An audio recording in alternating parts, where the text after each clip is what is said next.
that the Speaker of Parliament has not filed any statement of case or memorandum of issues despite the opportunity given for them to be filed. This matter is for hearing this morning. Can we hear counsel for the plaintiff?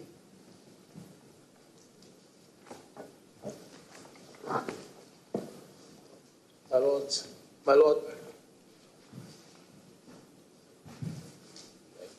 plaintiff filed a writ on the 15th.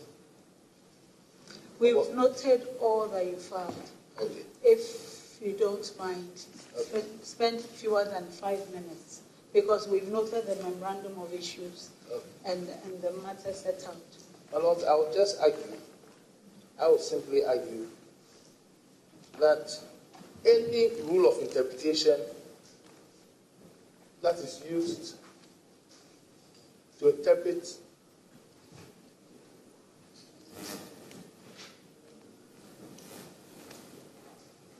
Article 97(1)(g) and and then kidney problems. And so, until here dialysis. Dialysis no so sikano dawson. Nipa bebre intimi and 2 years sikano. 6 months ago, you started pilot. So you the dialysis no beba national health insurance. So nipa na umuye over 60 and under 18 for the last 6 months. Umuji dialysis under national health insurance free. So pilot, the pilot, back every year from December 1st this year. From December 1st, all kidney dialysis patients, umubeji under national health insurance free for kidney dialysis from December 1st. They didn't see that. They didn't see that. Then I know, and then you did drones about Ghana, drones. You did a drone, you did moja, you did vaccines, eco hospitals, drones. Ediba, many leading team you call US. Ekofa Omoba Ghana, Yashisha 6 medical drone delivery centers. Yet drew 2,700 hospitals and health insurance centers. Sad drones, saving lives, Ghana. We are seeing the whole world. Say Ghana is the leading medical drone delivery service in the whole world. The whole world. You're not any kind. Say na US, umopese umoshias here. Say na UK, umopese umoshias here. But Ghana, we are leading the whole world in medical drone delivery service. Now, you're the planting for food and jobs so ever. Etokwa afro enti atwa keka. Na no divert here kra. They say free senior high. Yaba for manager. Demo and never only be batamo. And no dia womo kosuruba from tinton time ebejo.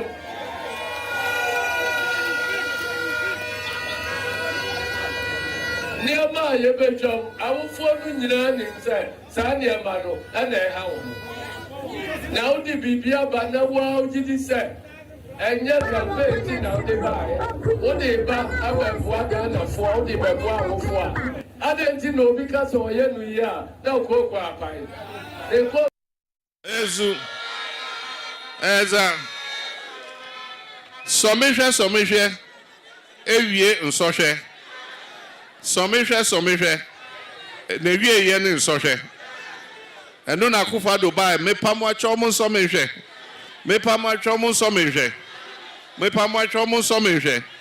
eno ne ye nsɔhwɛ ene ezu Now on the Ose of a home. And no call Takradi now, no, in the statue of Kosiho, or no alcohol pahuntoma. What to be that? Ezu, I was said on my penny be a unya who brassier. Nipa ne was on mobile abaso, no more come for. And ya one casa, no alcohol your statue. Now they are basi home, no one casa wako, mumbon some mammy, no alcohol pahuntoma. What to be that? Ezu, no alcohol university be a Yama doctor. Abra woda so ye o mampanyo. Anka wo de awie na kɔ nom ka sɛ oh ye hwɛ w'adwuma wo ya de sei.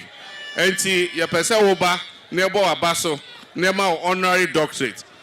University wo Ghana he nyina we chimo monsa mo mama no doctor. Doctor no nto mi nim baby ode kɔ. Ezu eza enti adwena sa Bibia mbeka ho biom ni omo be ya na omo aye no enso obi say ma ban na wo so nso ma ban a eba no ebesesa nea ma ban aye na abaye aban foforo na maye masesa ma ban e den ensem basabasani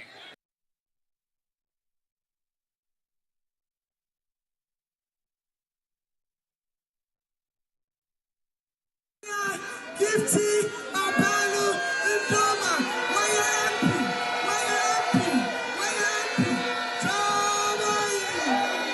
Yatamase, Yatwama Pemputo, some for your doors to pay, Zongo for your doors to pay. Now show you your sabi, I want to know why you're one, a yes, and for some pass anti-mamma. Asante for gold. Saupa Asante Memwa. Asante for cocoa. Asante for diamond.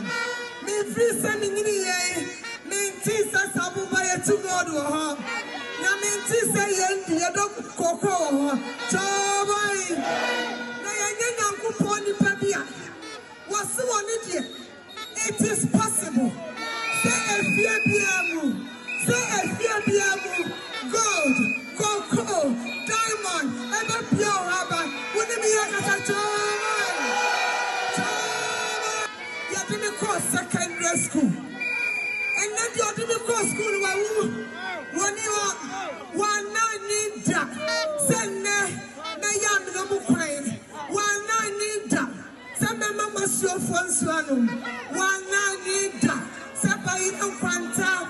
Your boho and your mom, and so a non school team, and there will be a the young doctor, His Excellency, Alaji, Mamun, Palamia, what's your Padabia? What's your Padabia? Tommy, Abia, no, mammy, over Papa Siano, and not to send Papa. Abia, no, Papa, over Papa Sia, Abia, no, and not to send Papa. Sin. So we are here, so we are conforming, so we are Fulani, Aquadabia and school, free, what is it? Free, Scotary, free, Atari, free, examination free, BBR free. That's what everyone has for. Nanado Danko Fadu Prince. We for I can see every Muslim. Emma on my 2 million, yet me early yet my 18 and profile. Now, I'm actually on the one is that you will never bring one hand. And yet, Free Senior High School, you know, almost to be a baby international program. Yes. I got home for and I said, the Bible from Chia. Then I said, school the room. I got one for song, and I said, from Chia. Probia, your one man, the man here. I'm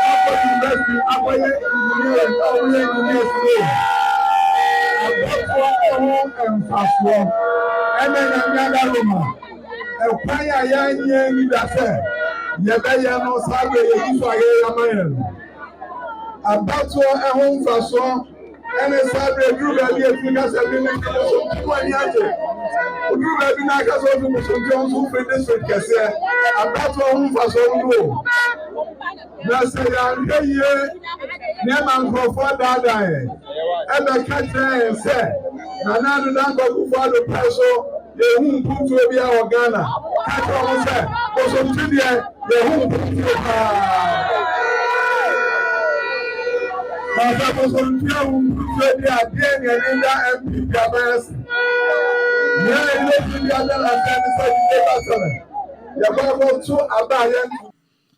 Nanu ya say Parliament, the Supreme Court, and Tawantawa Abba, two institutions of state, HSA, Parliament and the Supreme Court, judiciary in the Parliament, Obia Ewoni Juma Oye. And so I'm saying there's been a contest and friction between the two. Now maybe say, yeah, we can solve it politically. The solution is not legal. If you say Supreme Court did me my decision, now Parliament also I can say yes, so a separate arm of government. In the way and keeping here say a political solution.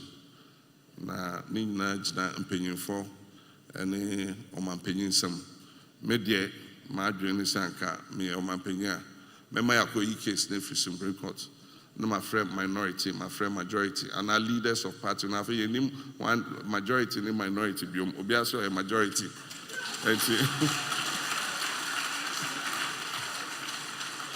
na my friend leaders of two groups, and as of opinion, Council of State, and the Speaker of Parliament, Akansa.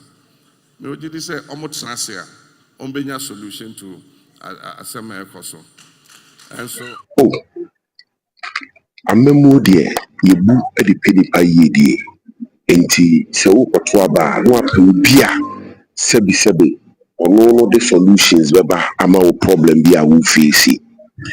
Nana Adodankwa Akufo-Addo ne MPP ne Dr. Mahmoud Bawumia omudwini hu se enkwala omuntumi ntoa so after JHS no a problem eno mutena se no bisa o se de no betumi aya asade yebesi ho kwan eno mu se free SHS no modeba ampani ampa ye free SHS no ba ye no ya solve problem kese eni enkane enkwala be 100,000 na omuntumi nko school isa sikasenti no mu ko school we na che say amemu no ye probia me di o man animo a ope obi o real solutions to your problem yinkuyi nipa e ma ne medi wanim esan ne ho fe yinkuyi nipa e ma ne medi wanim esan se bi na no brofo bi dentia yinkuyi nipa e ma ne medi wanim esan se bia ofrifie bia na abusua bi mu.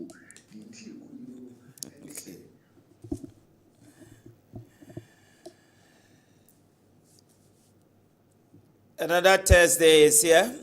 Punch Jumade and I transfer Sabri de Ebril. And Yawada, the 14th day of the November. And Yawada, and they will be birthday. So, lawyer Justine Frimpong Kodria JFK, they call him, the General Secretary of the New Patriotic Party. Happy birthday to you, Leonard, brother. May God grant you continued blessings, strength to execute your agenda as the General Secretary of the New Patriotic Party. Wishing you blessed endeavors. Okay. Yet, obviously, very interesting week. Ibeko Supreme Court. Supreme Court, Akasa, finally. Supreme Court essay eba say ye interpretation of Article 97(1) clauses G and H are expressing.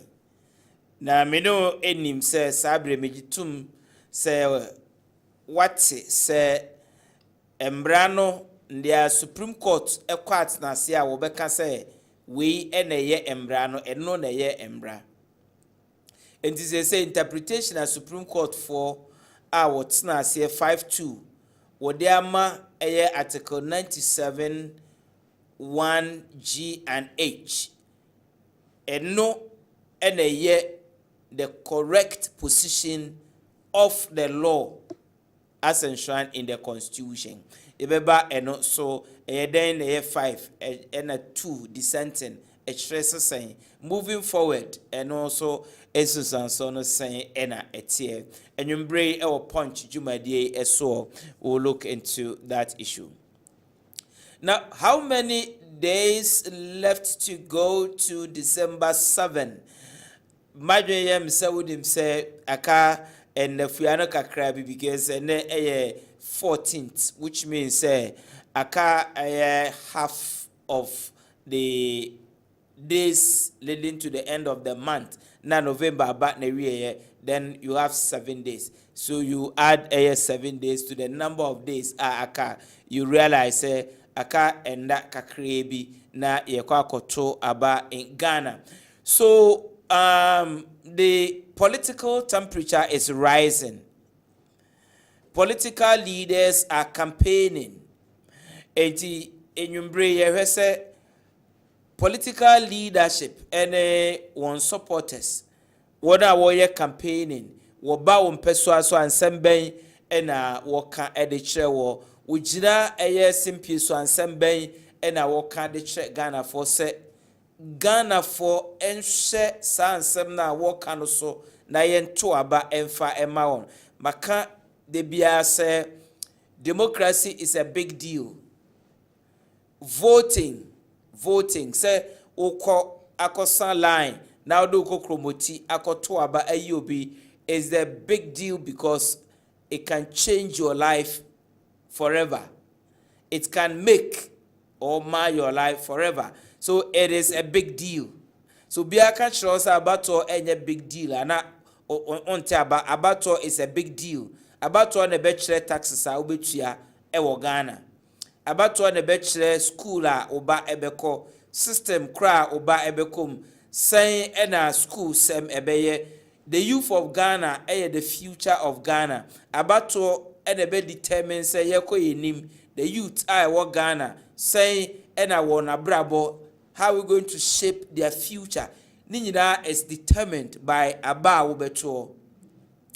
Issues about the economy, issues about health, issues about transportation, every aspect of your life is regulated by a policy. And policy so buying and a deba. And Untiabato is a big deal. It is a woodtie politician say warrior campaigner. A wasudie say ubetie sema walker. Na wabisa won say nsema walker na yade a ebeboa na wabrabo adiye ana. Se nne na woti bia bim na weni nye ho a abato no ebe sesa otebia na wowom no embre na eda yenim no ana asesen. That is a big deal.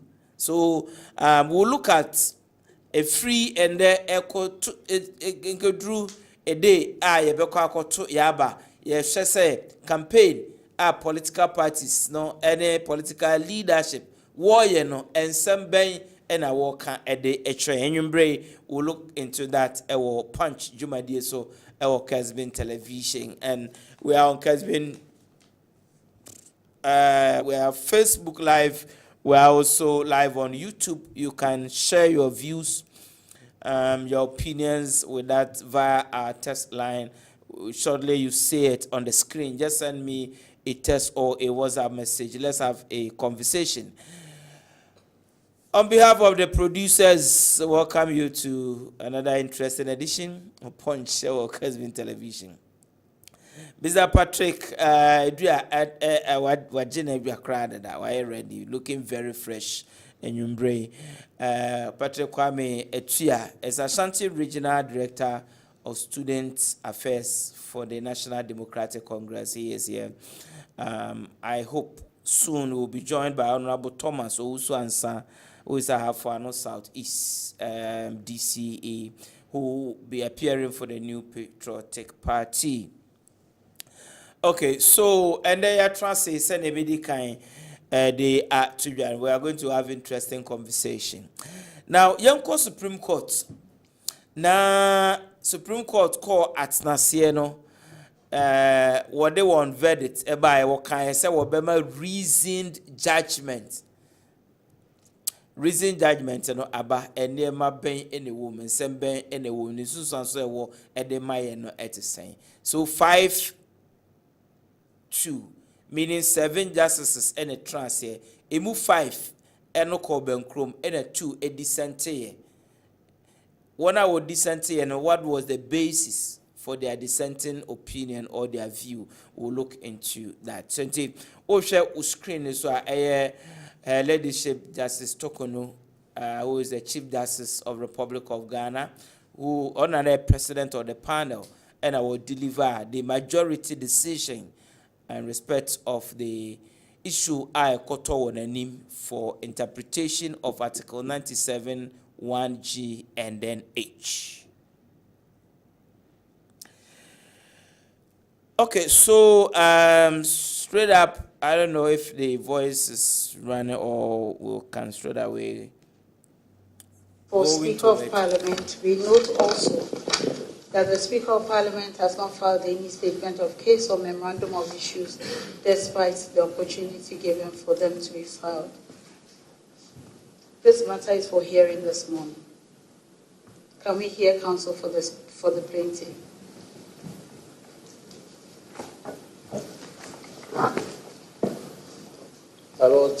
My Lord, plaintiff filed a writ on the 15th. We've noted all that you filed. Okay. If you don't mind, spend fewer than 5 minutes, because we've noted the memorandum of issues and the matter set out. My Lord, I will just argue. I will simply argue into the decision of the bench. It's used to interpret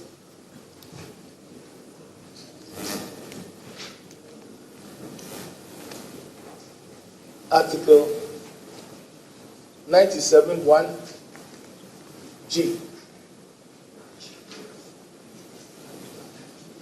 and H. Okay, sorry for na the aspect of Chief Justice deliver the decision of the majority. Okay, so Mame summarize so that we don't have much time. So Mame Emma summary na enye kakrebi na wonti ase, because I think say eno na Ghana for bisa say Supreme Court wo kwat na se no wo say sa constitutional provision Article 97 clause 1 G and H express. Now sa provision we since I said no copy ewo court, so I think say ya kinkaya, but for purposes of emphasis, let me just quickly state it as it is. Article 97, 1G and H, 1992 Constitution provides as follows. A member of Parliament shall vacate his seat in Parliament, G, if he leaves the party of which he was a member at the time of his election to Parliament to join another party or seeks to remain in Parliament as an independent member, or if he was elected a member of Parliament as an independent candidate and joins a political party.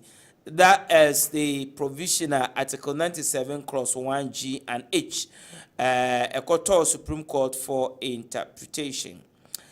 Now, sir, utie asama Supreme Court for no waka ya ne na waka akosia ene se wa hwehwe sa provision no adoso no ede kwan ya yefa so a eba constitution na ye interpretation a the kwan ya yefa so a ye sa interpretation no guide omo no won conclusion a wo ye ene se obi se na ya kenkan no deda no we member of Parliament na ukodru ho party na de ukoye. In this case, yemfa ne say one nas Honorable Cynthia Morrison any two others I can't ne ho na party na de omukoye wa filing nominations to contest as independent candidates no. Question na ewo ho any say by ruling na speaker deliver no on the 17th of October no. Now the facts of my filing nominations to contest 2024 election no a say wa vacate one seat in parliament into one seat abeye vacant na. And then Honorable Asiama na also war parliament as an independent member of parliament. I also all run 2024 elections on the ticket of the New Patriotic Party. Also so wa vacate the seat na.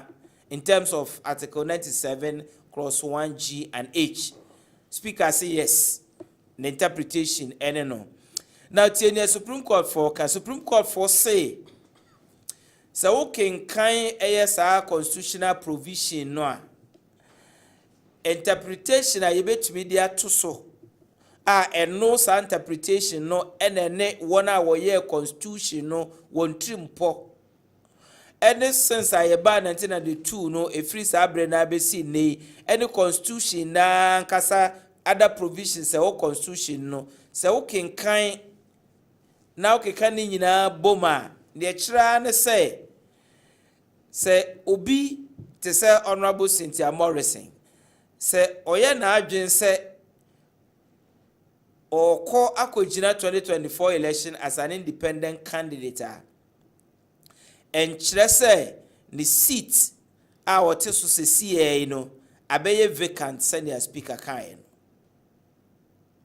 Sana Supreme Court to sign ka say Honorable Andrew Asiama enso so say all contest 2024 elections on the ticket of MPP no and say the seat no se abeye vacant.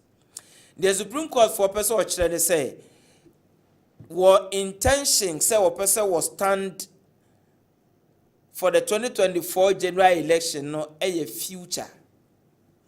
Now one our year constitution no enhyehyɛ no the person or say it should be within the term of the parliament or host CA. And in the Supreme Court for no aba and say Honorable Andrew Asiama time I swear in as a member of parliament. And as Sabre num ha emfa say bia na wotwe mienu achi bosome ba kwa achi bosome mienu achi ana se na be bosome nsi achi na BBC ye no ye na adwen say me ba parliament as an independent member of parliament nanso e free na ekwe me kodwan ni New Patriotic Party enti menya independent member of parliament biema Supreme Court say nka Sabre no de sa term of parliament we and yes say we to sana mon na and can seat ebetimi aka say abeye vacant because in that regard nipa wo for me na benya akwanya akoye by election I decided say wobema na remain in parliament as an independent member of parliament our cross akodwan political party and na say wobekwa akoto aba atiano. Sir, and I apply to other members now once so one seat. Next speaker say we declare the vacant. Until the bottom line is say interpretation yede ebetumi ato Article 97 Clause 1G and H so I say one hour trust ade no na enam dia asi emre bi atwaminti no person will prevent situation where you are in parliament in the term of sa parliament na no na wutu anamon bi a ebesesa the number dynamics in parliament.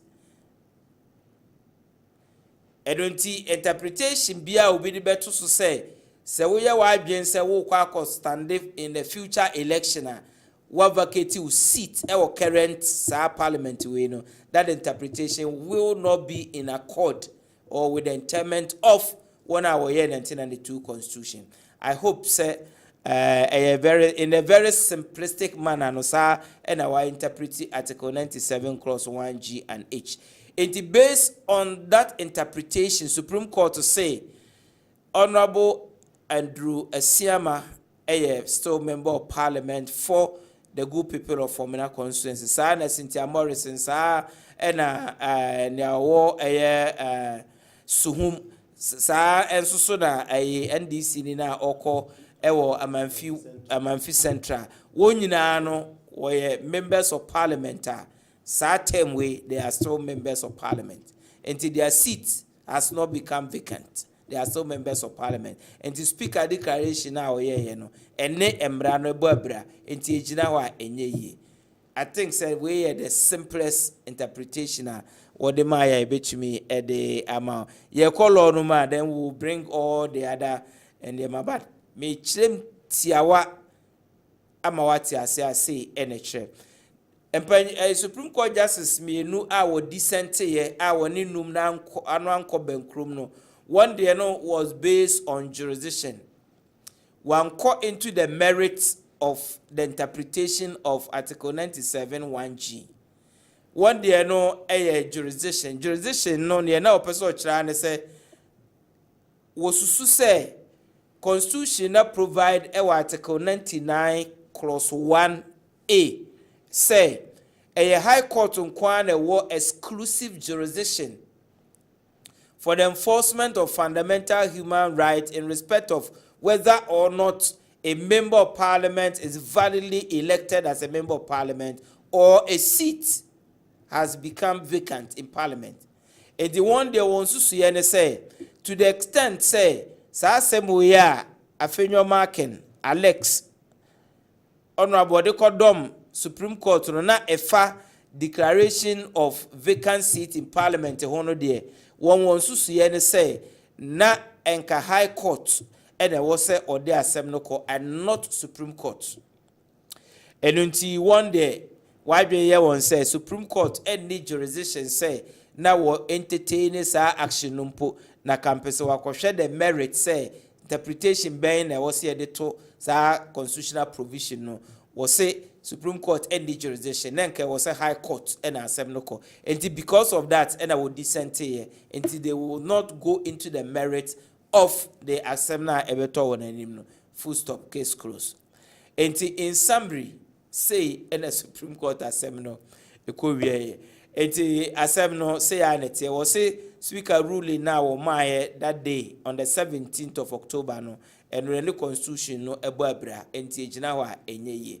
Well, my examples, bebre, ebobobobo, yeba 1992, members of parliament, na one word the other no, or more on the ticket of.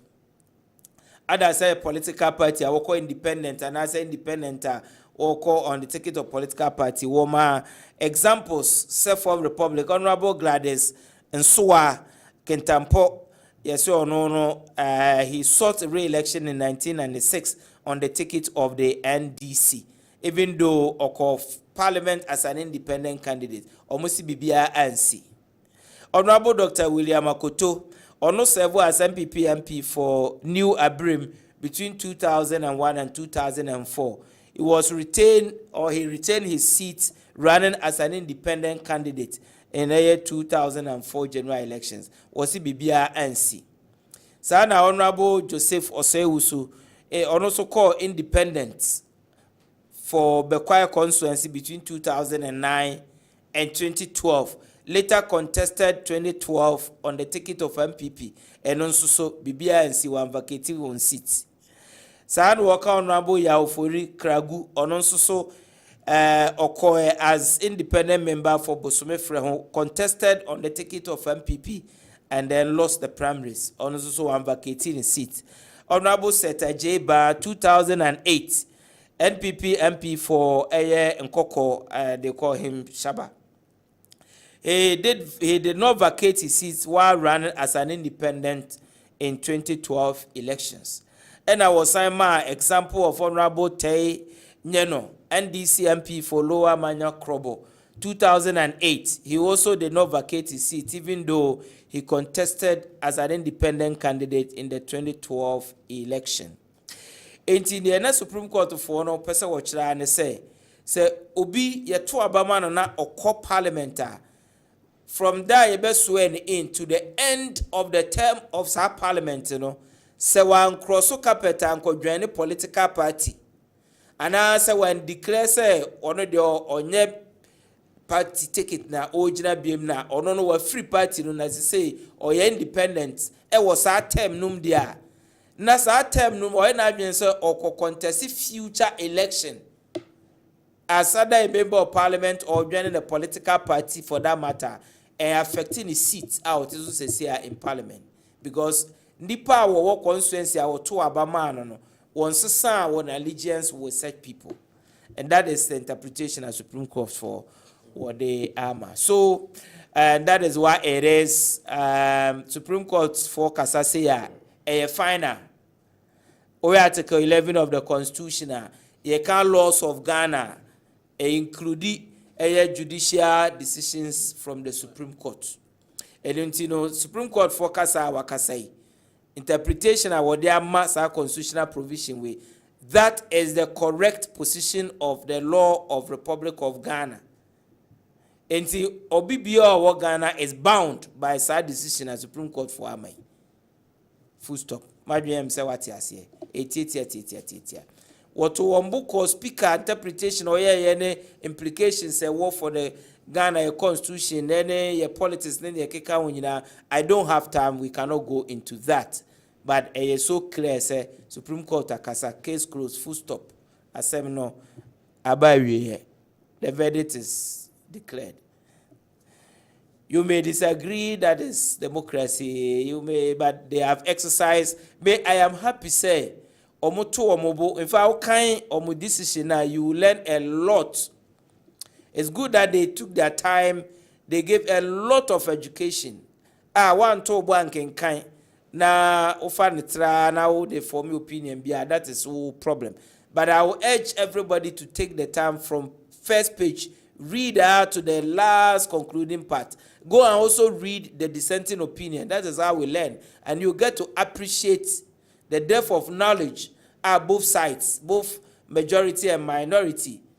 What they call into the ink, what they call writing a judgment of this nature. You will love it. That is how we appreciate the law. Mama Wakwaba, ABM, yet to Jumadi and so. Brother Wakwaba. Thank you. What's all why you need? Nah, Boko, dear. Nanko Pandum. You're looking fresh. Last time you say, more fun, no intelligence. Your baby, I know me. It's good to see you. Very fresh. And to be out on my barber. Your barber show. Now, just on a light thunder. And to be out on my barber. Now, never question. Lawyer Nanko Pandum. Quick one on the Supreme Court. Finally. I think so the last time we had a very interesting discussion. Now, democracy. Now, finally, the verdict has come. And it's plain. They've interpreted it. A very plain, unambiguous, clear text, devoid of any lawyer. And then why I'm a lawyer. Straight. For Ghana. Oh, okay. The says by interpretation of a constitution, interviews are judgment by a granting various stations. I've said, this is a victory for Ghana, for democracy. The interpretation wasn't targeted at Speaker Babin. Even though one they called two and among beer, a co here Senna were interpreting constitution. But over my interpretation of the constitution, a bar, a bois, a guardian going into the future. Now you be my clear, so that will be a mistake. So it is good for Ghana's democracy. Like I'm in now. Mentia and Penifua or motion. The point there. Then you may say we have a Fabia. Ghana for Nana, Obia, Eshe. My entire party in Penifua or more Eshe, Ningusua, and share a party for you know, crime. A Jumana, your day in Fiumochi, aye. Out to your once to was a Beji Ghana, if you are how any amane, any amamu boni mono. When I'm yadum, we be 24 days. Na Ghana for ebe ye ho afisa ade anim Ghana for hwe omo ni da so ne NDC omo nim se ye ba ye to be amanema ye omo munyuma se omo adwuma agu omo aban yi ba ye ajeju omo nyuma ene omo do musika ekoye government investment koto government bond ahye ebi mo nya stroke ebi mo Ghana for ni da so ni NDC nti ye share party for ni kran say omo nkoso anye adwumaden because we need to finish hard na yentimi enji tumi no enye elections keke enye tumi keke ne yakogye na yakogye oman no na ya Ghana for ho atimi ato mo nti lawyer ma mencha o mu nyina na lawyer ade bi nam social media minim so hu a yera asidun keti akọ bono mantemo na oye campaign na ninsem mu na odi nkomo fa senior high school eho na ocheche mu NDC your positions of far as the senior high school free education no one sensem etie na yera asidun kedi a chire mu se NDC a chire de ye ba be ye sonko afiri de wo sisi ano se ene enuane a ye de ba school no ya centralizing ni nyina on bafa stock ena ye tin kranti omo na central omo de aduane ne ko ene adade de aduane ye de ko na embaya na aduane ho ayedin na quality of aduane ne adade akofom enti oche mu se NDC akase ye ba ye manifesto mu se ye ba ye be ma ye discuss na ba beto headmasters na accounts nya headmaster personal account school na accounts na headmasters ni omo bezes na omo school ho no ayusu local market ne dey feed say na first no omo feed school no so that quality of food e be cost o kire mu wie no osa ba be ka say your position on double track there yense sign fi say MPP for na kasa kra dey ba no omo kan say 5 years later ye be sa reverse back to single track ene e konfie nwotwi ne ye da so ye double track enti yesoso ye gina ba bi gina ase ye ba ye community day schools a ye sha ase a ebi wo nwura mu a say ni ade ade me ni akohu ni awie na yetime anya space na enkra na ebi ko school no lawyer omo tran say e quantify no oko 3 years na days I would do school no 1 year you spend only 1 year and 2 years home ye nyina ye gitum kudi MPP for ne government officials na class this is not the best for our education enti ye ba double track ne de ye be de ni besi so na manimu na ye school na ye school community day schools e ngom na de ye na ye bium enti double track ne de o ka zuzu ye ba ye betwam na lawyer ye hu ya ne se MPP fo bi akofa ena o ma edit e se rin keti akasa no ena o ma twetwe asi so enti se wo bona uti a de o tia ne se just 17 seconds uno tia ne se e se rin keti akasa free education ye ba ye betwam na surprisingly lawyer nipa bi ananka mi wo buo mo pa for all of a sudden wọ́n so mu nyina share on their platforms na bi di to mo Facebook wall like me when am wọ́n say hey is it how the level MPP do because you see say people nipa e work from with all due respect branch executives ni ade other people this is not what is going on omo ye ade a sign of concern you can see how like I am concerned about it na lawyer say obi a unim say oh nipa se me see there growing up in politics na these are the people who look up to lawyer and fam say what you saying me te on ka say na me catch na mo JSS na me say we hard ball and ya follow one and yes ya ba ye ne mo ti share discussions so no matter ade bi e be your hand you was respect ne say anye yi kra no ususo wa contribute to Ghana through the media so I give you that respect nti obi a na ubu nipa on say nipa se me see there why politics ache not because of say the party we now I am share a sign of defeat. What I say so who will be yes so obi go to that extent that Charles say about one we dey go worry the person me chair say no lawyer but eno there obi ehun say so ni keti ankasa but nipa bi suban omo dead no age me nsem because I respected them say oh these people omo go to that tangent enti Ubo say na social media no go circulate yeah can say ese dun ketian kan bibia na MPP for na akofa ne voice na mo twetwa sisi so na de unim de man dem wan say die na be MPP for na yesa e yeri omo we say nya lusu no omu lusu a lawyer de be na be mo akofa obi voice na wo twetwa sisi so e di aka say wo twa free so o say be twa free education na wa circulate na mpanimfo omu nim di wo politics mu nyina de to omu page no he said I didn't hear edited I mean I'm so surprised but me there yeah but me there only video yes but me there that is what I don't know I have a concern with this say people from what between the bani do nkomo but lawyer me there me hu ye no me hwe sa na me sere na me ka say okay amama sanya ahotoso asanya reshemu say abano ya rini because for them to go to that extent to pick an audio I say dun kati aka ni enko editing to chances so ɛfa me brim nkɔfoɔ ni so circulating for ntwantoro ɛnto adisi so no ɛkyerɛ wo sɛ nkɔfoɔ na ba no mare and me gyina platform use the punch na manfo hwɛ na maka kyerɛ Ghana fo nyinaa sɛ so obi send this and say dun ketia video no e de ma wa ɛyɛ hodo rather sɛm wankasa ɛyɛ MPP fo na akɔ edit ɛna ɔmo di twanto de ato no so. Okay, now back to Supreme Court. Lawyer, lawyer, thank you. Thank you. Supreme Court, don't verdict about. Respectfully, yeah, respect to them, and we need to respect them. If you say democracy, yeah. Open institution back or yeah, very essential. Nothing who here power can be the judiciary. And Tiasam bar, you better charge yourself on your bar. Democracy soon here, charge. Omo de bar omo na wo 2 minutes o betima chirem entino say only omo nyaadwen say dem tia me ne omo nyaadwen no kra na you still have to accept it for dabi lawyer sabe ya ye democracy no ebekọ nanim me I am not happy with what is happening in parliament. Okay, say your parliament na ahangi ho no ma omo nye sitting na enema nkoso mani nje ho enu nti irrespective of the fact say I disagree with Supreme Court for no position, you know.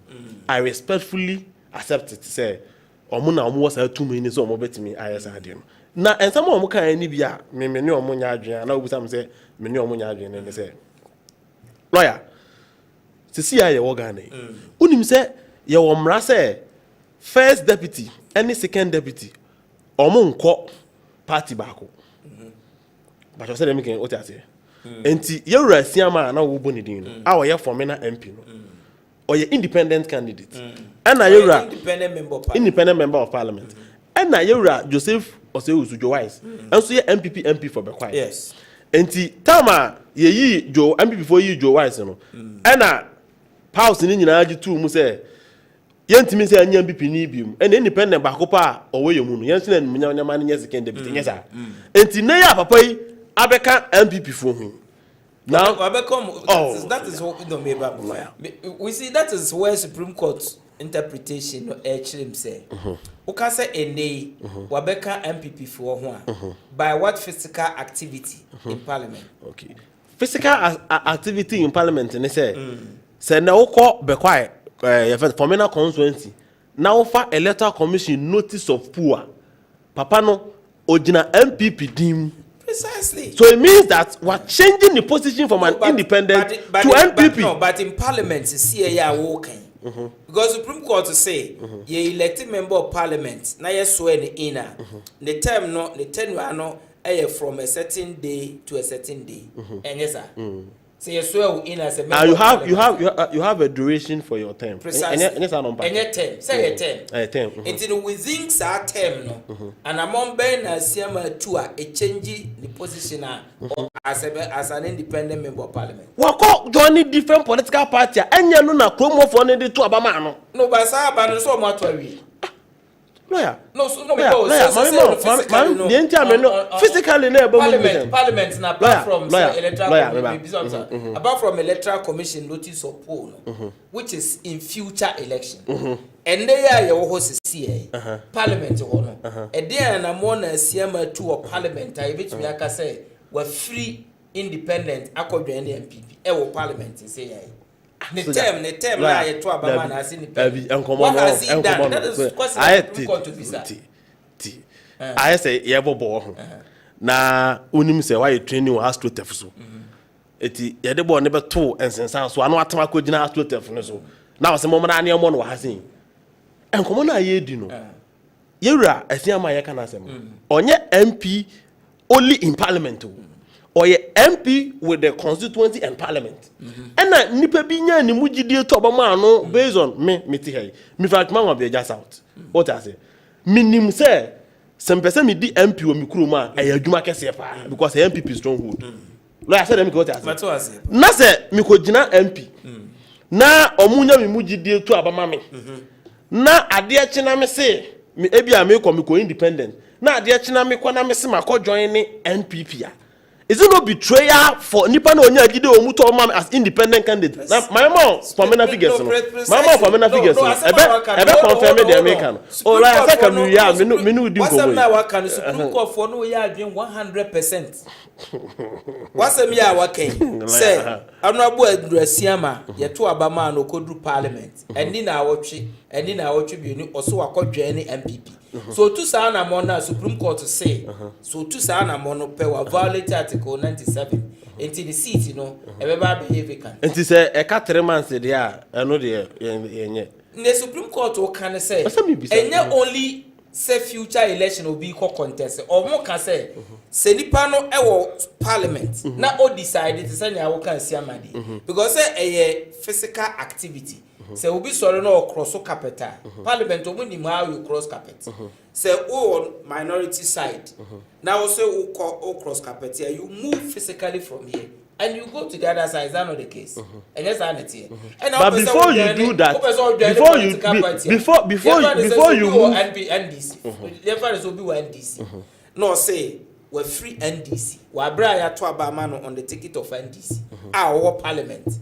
Ebia 3 months into the term, or say, what declare openly, say, me a free NECO, but free NDC, my court journey MPP, our parliament.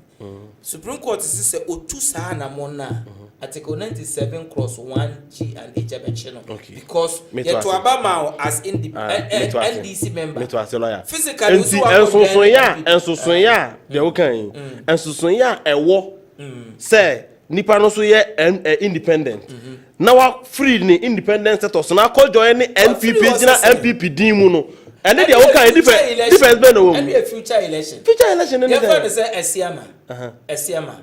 Okodru parliament. Na aye 137.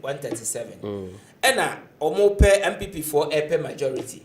Ena enka bia emu ho na no. Omo ni Esiama kasa ye convince na say ye pese obedwane MPP. Na yenya number 138 and you know free independent status na bedwane ye and honorable Esiama ti ase say oh ye be your minister for something and you know me ba as independent but me join new patriotic party Supreme Court to say Supreme Court me ba me to ase o and say by election okay and Supreme Court for no a case of the by nyina deals with timeline. Because according to Supreme Court, they are okay. Lawyer. So, na 2 weeks, 3 weeks. Of course, so called different party. Yeah, you vacant. Precisely. But a cut 3 months and 2 months to election. That's okay there. Among 3 months, what they are saying is say, their honorable speaker Babenye was in respect of notice of poll obi say who say omako file to contest a election. An established institution electoral commission which is verifiable which the person has not denied. It's okay to obi say minority leader and a statement of but the people involved, the victims, have never denied. They say omunko fire as independent and that's omunko fire in a different party. And we a future term, not within this term. They are seeking to contest and so be say and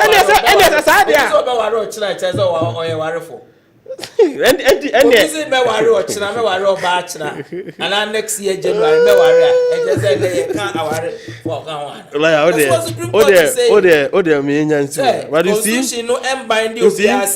so also NDC forever and remain NDC but open say it be a future or contest no mama. All the instances of Moma since the birth of Republic, all these people because nobody triggered it. Yes, because nobody triggered it. Because until say it was not necessary. Lawyer, until say Makukwe honorable. Echo trigger for Menadiano. Which is wrong. There wouldn't have been a precedent from the Supreme Court decision. What Makukwe did was unlawful. And that time not every phone say wrong. Oh, why are you asking me that? Supreme Court interpretation so about what you see, so when you do that, you make you see, I don't know you know, on my say a song of 4 be 9 dia. A song of 9 dia. Tamana, Prof. Tamana, Professor Makokwe. Tamana, Professor Makokwe. Declare na the favor MPP for any day. Na emrane. No, I am only putting it on record. Say, na emrane. Me bo. Tama Professor Makokwe. you sue the same law no e declare for minister seat ni vacant na never be before there na ye why you saying they say they favor na and that there can and because this time 3 of their MPs no why do you say that time they favor na can favor anka omu nyina ye support. Do you see somebody raising issue how did they favor them? Because the speaker was an MPP then no how did they favor and they have lawyer they have overwhelming majority in the house so how did they say can no omo and favor omo and come be oppose. Do you see them opposing it? Every time or declare it and I don't know where them court. I don't know where the Afro court. Because interpretation Supreme Court for yen is say be ya ochina e bin CBM no. They needed to interpret this clause. O man na etimu say mrani di MPP fa ninchire mu nko. Ekwedi different party. Na o man sa tremble from ye chichire o man sa. We don't build the country like that. We yes o man nipa bi feel say some people are better than others. Kwame, as I sit here as a lawyer. So yes, you are not being fair to Supreme Court because when they sit to interpret the Constitution, they were not looking at MPP and DC.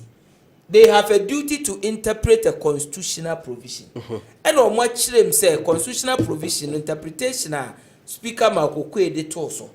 Interpretation Speaker Baben de Toso wrong. Or more proper interpretation no any. What here now yes if this as if so trans they were looking at them. Lawyer, they are interpreting the constitutional provision. We respect them. Guide us in they are the highest cost of the land. We respect them, but we respectfully disagree with them. No problem. But I know say because of MPP. Oh yes, because that is what he makes us feel. So as and I know be there, a young kofu be there, but another there, a can't almost there, a can't almost there. When you do that, democracy now, medical can say I'm not happy with what is happening in Parliament. Say a Parliament hanky. And now you see, lawyer, lawyer. A pronouncement from a court does not always necessarily solve the problem in question. Which problem? Say yeah, the Assembly Court. Let's say court to China doing ADR and just a case in a bit to solve it. But the court there are a lot of precedents. Boku case here is in Kebusa for you. And court my court to declare, but case not solve Boku. So the fact that the Supreme Court has said there has to be a decision. The fact that they have said it, in which we all respect it, does not necessarily means that it is going to be how it is. Because there are instances where court can, but to be connected and test. No, but then let me assure you. No, I am only. They only interpreted the Constitution. What it means in a say, Speaker Babin declaration now or null and void. So he must abide. He must abide by what they are saying. Also abide by. It means that no Supreme Court for no final and simple. When we say something is null and void, it means a paper and see. And you know the declaration said members of Parliament advocate your seat, From this interpretation, that pronouncement, and simple. BBNC. So that's why I was telling you. It's not about DC. But yes, sir. When you na AC, na Ghana for you na appreciate it. Na Obia so Adebakwa me. The bia me can say adenya nkopon ya mani gin won say one man nipa mienu bi adwen normal nipa bi adwen of course enti asem si a you as a person as rational as you are you can also cogitate carefully about it and make your own conclusions. No problem. Enti Ghana ni bia hwe the precedents from the Makokwe issue till now no compare constitution ni bin kan no on hwe say the work na no on hwe the interpretation a Supreme Court for ne dey aba no no judge man ho if he thinks say or no more agree are fine if you disagree to this. But me idea, I strongly disagree with the position. No problem, but that is the correct position of the law now in Ghana. Oh, by the Supreme Court prediction. Thank you very much. Thank you very much. You know, that is what it is. I just want that to be stated emphatically. The Supreme Court, that is the law. A binding OBBR. But then you always now president because Boku case na go Supreme Court and so still everybody is bound by the Supreme Court interpretation. Okay, Punch and Uguswa share Kessben television. We are live on all the social media handles as you were. We live on Facebook. We live on YouTube. No, many Kwame encounter, a friendly encounter. It's just we are trying to explain things. Don't take it. This thing has nothing to do with Constitution Ghana building. And I can say we are all building Ghana together. So, okay, so Thomas Owusu and San DCE for Ahafuano South East. Honorable Mario. Yeah, I'm going to say. Boko, no swear. Na baby I free boko there. BBNC. Okay. Ho dana kwemu boko. Okay. Okay, so that is for the Supreme Court. Now straight we are going into electioneering campaign. Kasa say His Excellency the Vice President Dr. Alhaji Mahmoud Bawumia. He's actively campaigning or Ashanti region, connecting various constituencies, and then Mihusena or connected or Kwada so constituency, Almighty Bantama constituency, connecting there and connecting other constituencies. Similarly, we're connecting, all the constituencies in Ashanti region, vigorously campaigning and sending his message across. Now, NDC is actively campaigning. His Excellency, the former President John Dramani Mahama is campaigning, and Johnson Asedun Ketia, the chairman of the NDC, is campaigning. The running mate of the NDC is also campaigning. Kwame Etua is also campaigning. So Obiaye campaign. Now message ben enampanyimfo eka edichire yena yetie ene yena yebeto aba on the 7th of December. Enwumbre eno ena yebeka ho asem ewo eye punch dwumadie so ewo Kessben. Okay, so Misha say in through and this time around we are going to go time. Because about now we have only 1 hour now. Okay, so you bebo 10 minutes until say you be consanti.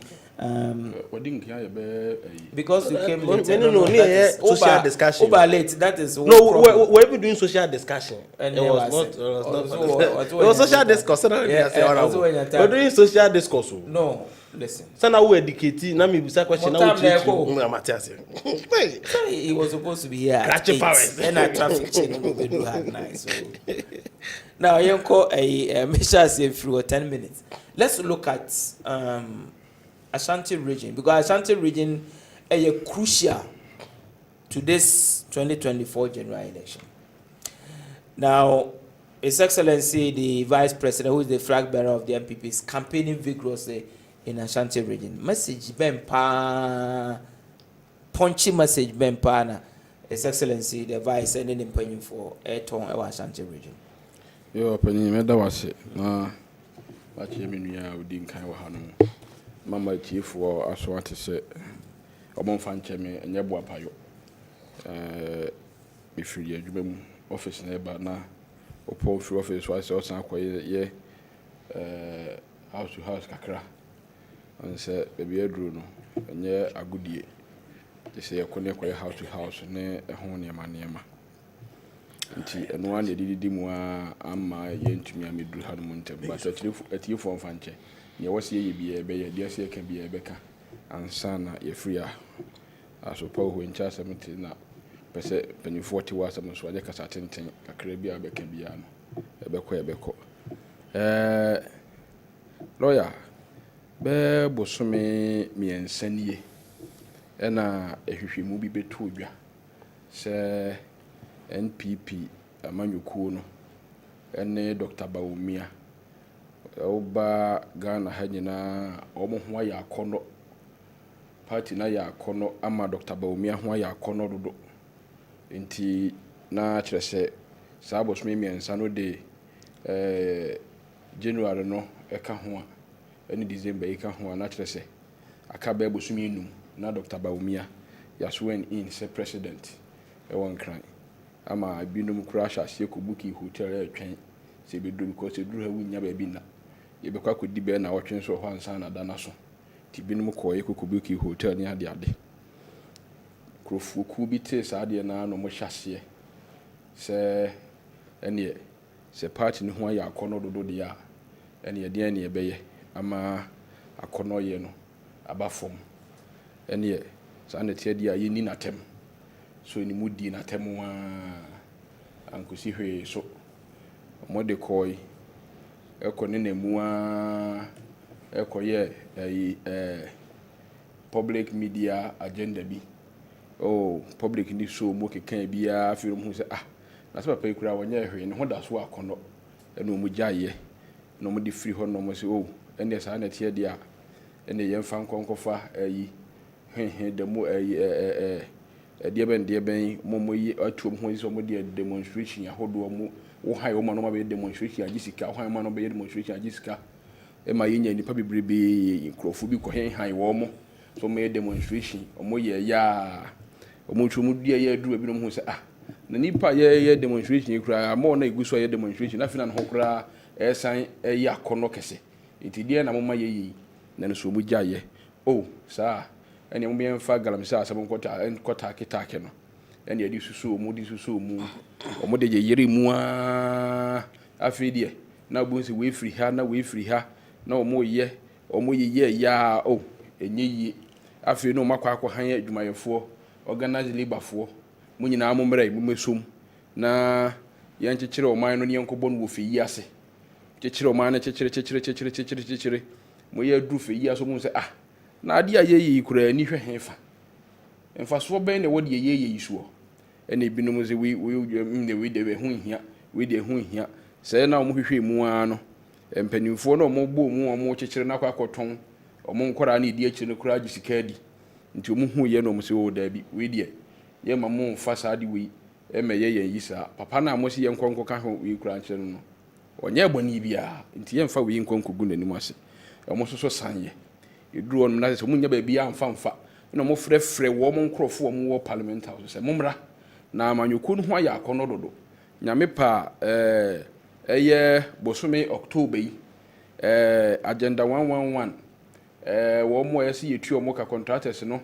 hu be la ba gu parliament so mo tena so no mo hwe afi so no Ministry of Finance so the financial clearance aba ye fa nursing training for ni teacher training for ye be post wo mo se parliament tena so no mo hwe na ekọ enti eno so no egu ho no ma ye kokọ tena so ekwan bia so no we cannot deny the near that thing it dey na be ye ene monko na monfa basabasa ye nkonko si parliament house so de be ye monko mpo na saade no makwa akohwem omukoko tena ase ne ho ne mane ade na panyin odi anim nso so asom de omoka no ye no kure because ye ne si ye be ye si ene saade a majority monko minority side ho minority monko majority side ho ene na ho ye we si wo ba yanka mebo me ye si mpanimfo sabi yenimi se wo mo enimde wo mo adwene mu da wo mo adwene mu abie afidi ehwe ya o mo de parliament house ho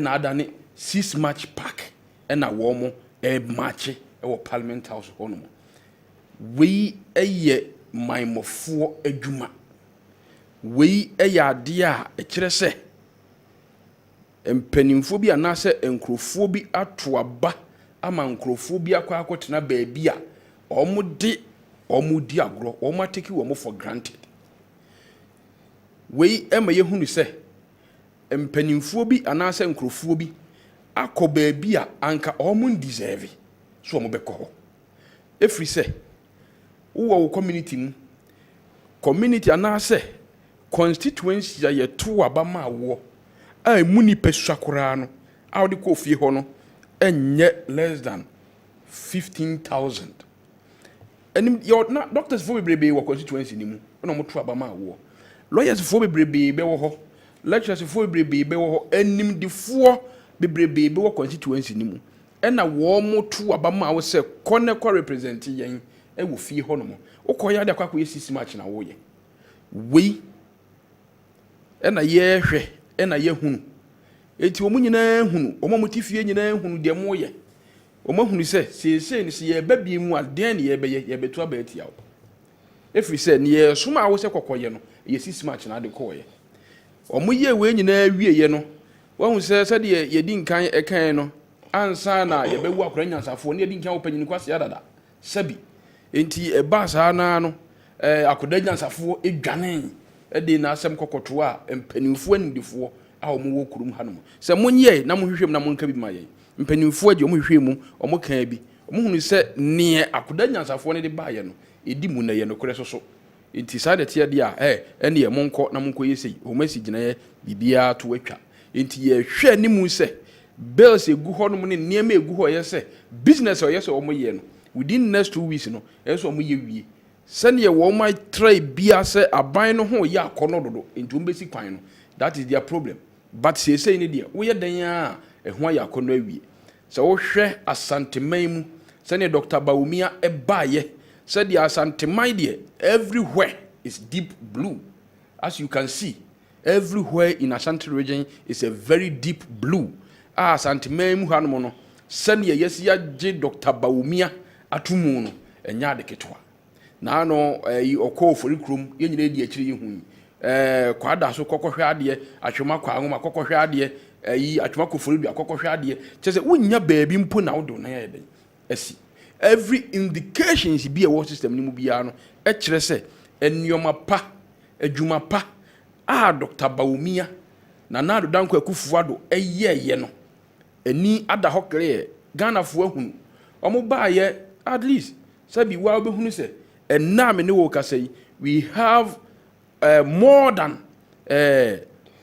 5 million plus enkora wo matumi akɔ school awie ɛyɛ free senior high school wo matumi akɔ yɛ awie ɛnɛ ye maame nom ye papa nom akuyafoɔ hwadeɛ bi ɛnɛ koko bag baako ɛyɛ 31 million ɛtɔ cement bag maako 34 ɛtɔ cement bag maako 34 koko bag baako ɛtɔ cement 34 bags wei ni adanse a na yedi ɛde kyerɛ amanfoɔ wei ni asɛm a na yɛka ɛde kyerɛ amanfoɔ wei ni ne yɛpɛ asanteman hu sɛ woka koko asɛm a wontimi nka koko asɛm na wunnya asanteman yi mfirim yɛka koko asɛm a yɛka region a wodua koko paa na we western ne ahafo no mu ne ade a Ashanti region neba Ashanti region mpo betima to so mienu anamensa ɛwɔ Ghana hanu nyina ɛyɛ region edua koko pa eti wei ɛne adanse ya Asanteman edie Dr. Bawumia baayɛ no wutumi hunu nneɛma mpanimfoɔ nkwadaa emaayewa mɛmoa nkɔkora mmerewa a wɔn mo agye atum sɛ ampa nipa sɛ wopɛ obi a ɔwɔ credibility wopɛ obi animunyam wom upe obi owo adwenyansa ebe kyekyere oman no in the next 8 years bio ediama yen ya so yi Dr. Bawumia free hono mu a na obi ani hono mu a afedi okɔ no bio eti wei ene enema adanse ekuku dam enema esefata yahwe ayede eto aba ediama Dr. Bawumia enne se oba Asanteman ba behwe a kwaye ewo hanom dodo na yaye hwe enne sesei drip ho asem ye ka bebrebe enhunu ni afedi omo ye afedi amanfo pese omo find the fault ewo drip machines ho afedi omo si yemfa payloader na nka machine ba bia de beko bia no yemfa payloader nka ho na ye the machine no kwa the payloader na sesa machine no they don't even know the uses of the payloader but they are talking about it which how ignorant people are about enema bebriba eyede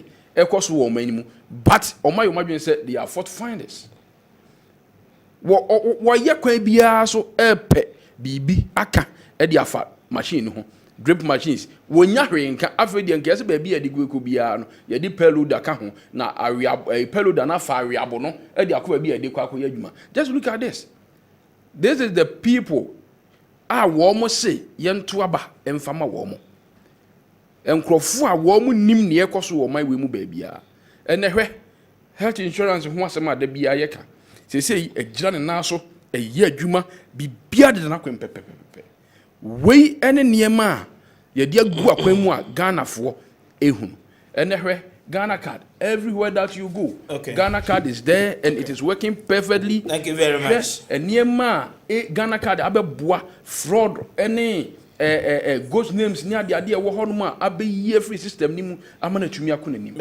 we ni niam bebreba ye bo ho daru se ye de ba ama Ghana fo ehunu Honorable Thomas Owusu Ansan Hafano South East DCE and Numbre Otieno L Punch.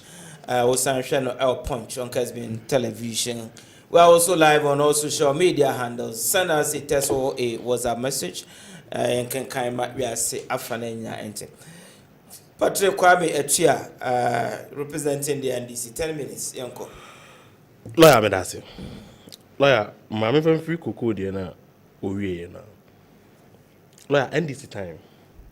Na cocoa kwa for muntie ni yepa. Ene baby a mudu cocoa. Ene obi a we cocoa ho adwuma bia. 2016 ene afia etwa to kra NDC di wa bre. Sa bre no. Sa ofa cocoa bag baako. Now the call abrochire say okwa akoton.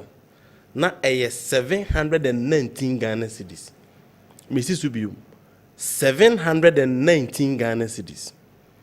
Na NDC abaya John Mahama edia adano no. Etua 475 Ghana cedis. Mrs. Subiu 475 Ghana cedis. Se odo ko ohamu chichemu a na eye 66% of world international price for cocoa. And now me know what I say. And ne abefo tentanfidia da Roma. Obi amfa ne Google. Nebo current world cocoa price. Oh Google. So what I hear follow here. Ebe ya amount say 1 ton. 10,250. You find $10,000. You running the average. 1 ton bia so cocoa bag 64 kilos no. Ekoma 16. To the chain say so multiplying by the current dollar rate of 17 Ghana cedis now. 1 ton bia 170,000 Ghana cedis, which is enkanisika 1.7 billion. Ne divided by 16, ubenya 10,000. U divided by 16, I'm saying one accurate figure. Ubenya 10,625. Anunti the chain say ne yeka say. So the cocoa bag bako 64 kilos no. Ekwa abrochire say okwa akoton aban koton. Ye man 10,625. Because we divide the metric tons 16 by 117 Ghana cedis. Now all the 17 cedis ayo calculation na you are getting 10,625. So me say this to be more. Me see NDC time no. Now the cocoa bag ba cocoa abrochire say okwa akoton a na ye 719 Ghana cedis. Na NDC aban ne John Mahama aban no etua cocoa akuafo ne am 475 Ghana cedis, which is 66% of sika ne yakoton na abrochire ayenya. Ene so the kwa abrochire say okwa akoton a na me kire okwa am arrive at me figure no eye 10,625. Na aban na ma 3,080 Ghana cedis. So we share na wo busa ne say adan na okoton ade no 100 million ne akire. Now we bring me 3,000 pa. Also, cocoa bag by cotton cement. 30 bags. Can you imagine these people? What do they take us for? Unoku to 66% MIN. Obe catch na yesa wa bon onima mamu eme koto abetiano. And now we get 25% of the world international price. Okoto no 100 million ni actually. No bring 3,000. Ya kasa identity na usisi yesa na ndisi for no musisi ya. We say cocoa bag by cotton 30 bags. What kind of calculation? Communication and MPP for near. What do they take us for? Omubu ya saying. For no to change. Ye di asante mante mu nkomo. So that lawyer, Chrome Hayati. Ye to aba from Puntu. Yan asante for de. Adwe die pa na edi pa. So be kaya. Ansana ya batu yi ebeben ho no. Ye raketi ha mo na o ye trade minister. Na dan kwa kufu ado na alaji ba me asoma na ma ne de krata bi ekọ mrase bedwom. Na sen wei kumasefo ene adwadifo a wo ga na nyina muntie ne ye pa. Krata na o mo de call parliament no say na netie. O mo say parliament ma o mo kwan na honorable ka say na NDC MPs no mo parliament no o mo march mbese mu hunu emfaso a Ghana fo abaso aba motoma NDC ema yenya 137 MPs no parliament emo a o maboa ga titiru ni asantefo a yedidwa muntie MP before na na kwa kwa de alaji ba omya soma ketia mama ne de krata akọ parliament say omo de mra ba emra omo de ba ne say eniama ye kraba Ghana no omo de restrictions e ba betutu so bibi te say mo anwa ene ne ma kom ene ma bebre be 30 commodities mo anwa biscuit ni ne ma bebre e brentmin bodin na krata na omo de ko ene de wo mu ni ekumati fo mu ntie omo ba be set committee e wo trade ministry enti se wo kra mo a ansa na be kra mo na gese mo alliances a wo de kra mo enti wo be ko trade ministry ho na za committee na vet watoto ano say sister Felicia wo kumasi dwom wo to pesa wo kra mo e mo do so na betima kra wo to o mhwe msika sem a metima kra one container na emra na mo mutumi so mo na nche dodo a be mo wakra kumasi for na tanfo mu tie ni yo abi before na mo nam krom ha ye bonyum sisifia no adwe wo mu tiri mo de pesa atumi we no na na mi bie so the point ama mo hunu omo de akọ parliament o and this MPs na abo agu a ene yaso adwe yen ka mu dwa nyina ko mba begu no muntie na ode kwa na omo ta committee na ko mbeti wo trade ministry wana hwanim na o maka so okay obetuma kra container baako ba ye hwe yen hihye mu no ebe mo akra abobo ya baako emra na omo de ko parliament ni say obia ntimi stop omo de be determine mo dodo a obekra wo kuta osika no enu ni ade omo de ko parliament. It took NDC MPs na and now na botia say omo ya match pass nya that no musu ni mfa so parliament no omo na gina mu ma kumasi fo ni adwadifo a wo Ghana say da bida ya no na say na amene say me ye dwadini a me kra me niema wo so wo set committee wo trade ministry say me be kra dia me metena committee na nim na committee ni ntia dodo a metimi akra enti so omo mpema asema say me kwa metu am tia da bia me ba ban ya chi na me kwatena committee na nim say mpesa me kra mo a omo hwe mani mu di house hwi balo ba kokọ krabra untimi fa ko ba bia ana ndc MPC ejina mu boy ya na ene na na ngwa kufu ado ne ba omia adwumbo ne ebo mu tima nko mbegu ye nyuma no ndc MPC a wote ya ebo mu tiri so no omu gina mu asantefo enti ye kodwo mu ne ene omu di nkomo a omu hu no omu se omu ka se asai omu di akoto o twen se ye to aba no omu nya majority a omu ba begu adwuma abagigi adwuma ma omu nua mo ye kodwo mu mamefo na adwumfo na eka so omo de emra koto ho anko mba begu adwuma ya hunu enti amafo nim se ya hwe na people for na majority to parliament sa team sa krata na omo de ko NNDC for solidity ayi no on be sa de aba ama mu dwadi amudi niam amu kra omo ba begu no abegya mo abusuafo. That was the intention of that no omo ye no anuti amafo nim to omo to ba ma MPs no because koto mo omo a omo begu udwa ebiyo yeti kumasi hey edwadi ni edie enti enkofo kra ka ne puto ka sem say that Ashanti man is a businessman and okre because ye nyini no dwadie kase pa Kumasi Central Market kejitia trading dwadie a na edi and this betna akon so ne hu say the Asantefo esipe dwadie ne say the yanisidi dwadie ho ne ma no so pesa wo ya ade ne kan Asantini no na say touch the Asante man you invest in baby asebi onya ne sakona no de bia Asantefo mutenie enti start say market wo krom ha say no ye pejam ne ebu ogufom ne esi na ye baby anipa betima tena wadi dwama ne ho ahenha no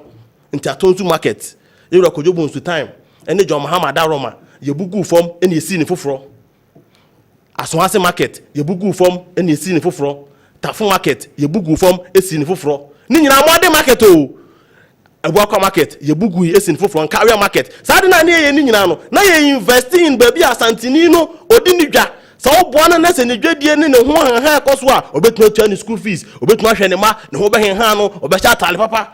That was the intention of the NDC and John Dramani Mahama ye wi ani nyina no ene ye the almighty kejetia esa betato ebe see one of the modern markets in the world e de ma Asanteman ene ma memu ko be bi omuti a omudi dwa ye wi ene ye se o ye kuro mu hakura mpo no se be ye kan de serese Asanteman dem ade epu bia ni ha enu ani lake ri ko ani pase ne kro o pese wo de ba bi ko atena dwodwo ho a ye nya bi ene ye sa dwene ye ene ye de rotary park ebe si Kumasi tama ye tu ye rotary park no mo se asase kama se ye da kurom ena mo na mububu ogu na ye wi ne ye wi ye weddings akese any parties akese ko we de rotary park aye e de no nyambra Asanteman empuntu a NDC bra Asanteman empuntu a NDC buy no so a lawyer say one prompt me no say say na there be say na say oh ya utimi kwa ka so kwa me for anu si enti one count no aha enti empuntu a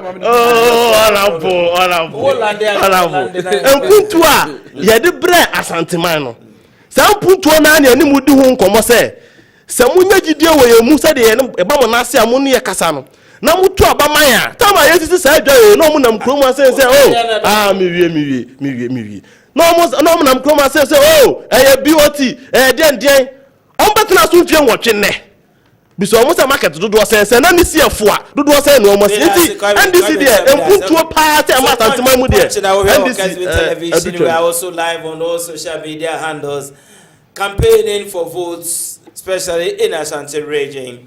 The New Patriotic Party, the National Democratic Congress, and Sembeng and penning for Eka to elicit your vote December 7. Now, Menko Honorable Hona, Yanko 5 minutes this time round. Now, we'll manage it. Now, about yes, so Yanko 5 minutes. Oh, say, and the corner said, "Do a bro, so what me go far by Koran was near Yato." Me say, "Bo."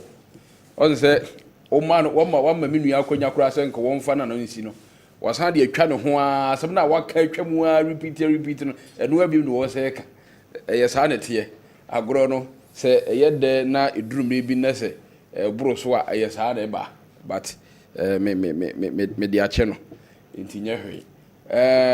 A lawyer say, "What do we need a book now? Share a santimem has here. Wouldn't we send a paper on the 25th? We security plan and me be so a honeymoon. Wouldn't we say, Yamepa on the 25th? It be a present between me about Asante region.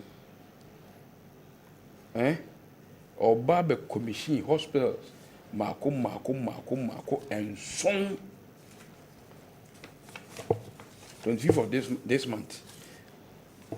Obabe commission Sabronum. What was Sabronum government hospital? Sabronum government hospital.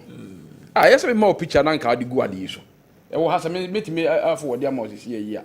Nanka wodi aye yi ama o manfo na hwe sisi a. Kuma wodi na mako. Very fantastic. Kuma wodi na bi na Sabronum. Enu abi na o nyabotre o 5 minutes in so a. Enu on the o you know. Ebi wo twede ebi wo swame ebi wo drobonso ene ade eti mako enson ene wo ba be commission na me pa on the 25th of November if my memory set me right the date near correct or be commission ni na Vamed Hospital no minim say u follow sa yina yeah Vamed Hospital or be commission ni na we ene nipa wo dweno man we si ho we need the port, you know what we see. Me nya kwan fa nye rebuttal of whatever he said. It be there and our car, you know, just 3 weeks pe near the year rebuttal. Ghana of winning. It we are just reminding them of the good things that we have done for them. Share Irojet project a hodwa obas antimemua yaye. Share when we say Bekwai Hospital is one for more than 40 years. Do you know that? Say Bekwai Hospital was there for more than 40 years. Wouldn't say another than Kwaku for Ababe Buafru wa years and we for Mina Hospital. One for Mina Hospital. May can as same way say as is soon Edria na me pe challenger. The whole of 4 years of John Dramani Mahama from 2013 to 2017, 7 January. Hospital back up and watch as ye wie do government hospital asa de wo se mebua no omla no omfa bi meka hospital a ode aso bo fom e hyaase a wo wie ye dodowa government hospital asa the whole of 4 years there is no single hospital a wo hyaase otimi wie ye emfie nan wo hyaate paase wo anwie the all kuma o sha se ayi kura ayi flow ayi kura we flow level kura we nru ena ne wo gya ne hon ko ye nyina no enya ade ketewa e wa santima mu ha hwe me ka se mo ya kire wo ne wo hu ye ma me Rebecca Kufuado na achievement on health Rebecca Kufuado na achievement on health bigger than 8 years of NDC achievement on health. A challenge do people omra ne yanshase. Maame Rebecca Kufuado. You have 1 minute. Na achievement on health is bigger than 8 years of NDC achievement on health. The open one for me too. Mama, two things. Me say Mahama ni whole 4 years. Hospital back up or charge you do and I can give you the 8 years more than 20 hospitals. Na now don't go Kufuado and Dr. Baumia charge you in Ashanti region here. Other regions in town. Okay.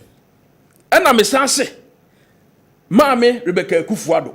Na achievement on health far better than Mama 8 years I won't be crying war abemunyina.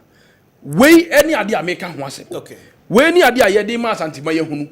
Say Asantema hwe so na say ye dana na do dan kwa Kufuado ase dia na se dan say o to aba e dia ma Dr. Baumia. That's okay. Membra Okwame 5 minutes. Yanko. That's challenge you have obi try. There's no need to answer the person. It was clearly said the person is just trying to be mischievous with all due respect.